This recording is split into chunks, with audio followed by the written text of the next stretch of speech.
Hello everybody, hope you're all doing well today, and welcome back to the Art Shack. So here's an exercise I did in my sketchbook. I was curious to see the types of textures and shades of gray that my pencils could produce. So as you can see, for each pencil I am testing, I have 5 boxes to test the shades that it can produce. In this case, I'm using the pencils that I use the most often. These are the pencils that I'll use in sketches and drawings. So when I start off in the first box, I just apply a little bit of pressure. I'm simply using the weight of the pencil itself to shade that box in. For the second box, I'm also using the weight of the pencil, but I'm also applying a little bit of pressure for the cross-hatching portion of that box. For the third, fourth, and fifth box, it takes quite a bit more pressure, but when you get to the fourth and fifth one, you want to do a lot of cross-hatching to make those really dark.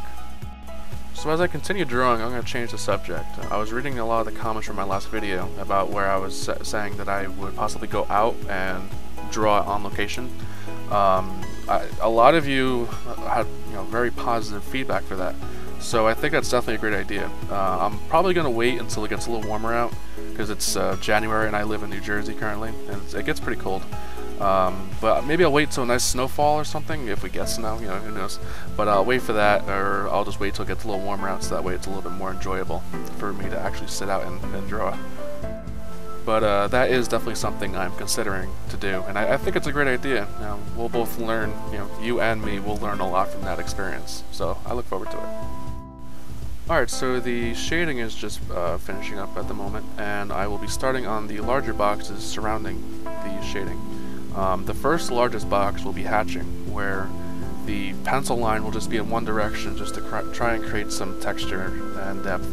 The second one is cross-hatching, which creates more texture and depth. The third one down is the same thing. You can either do hatching or cross-hatching, but with half of it blended. The fourth one down is just like scribbling. What that helps to do is, I use it myself for my mountain texture. You can use that for a lot of things. The last one on the bottom is like scribbling, or like circular scribbling. It's just a different sort of texture. I'll use that for when I'm making leaves on a tree or something like that.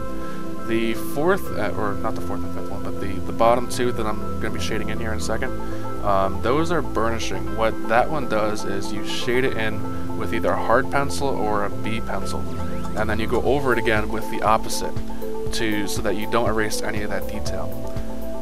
This last one, I actually used a piece of metal, like a metal toothpick, just to scrape the paper.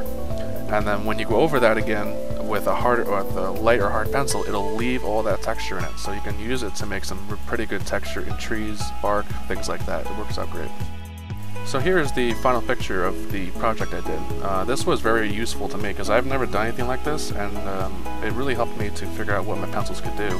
And I noticed in the sketch I just did that it came out a lot better because I was using the correct pencils. Give this a try yourself, and with the boxes, the other boxes with the textures in it, see if you can come up with something different. You may be surprised with what pencils could do. Alright everyone, I'm going to leave you off with that.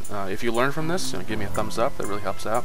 Also subscribe, I'm going to be trying to release videos as often as I can. If you have any questions, leave it in the comments below, and I will see you all later. Take care.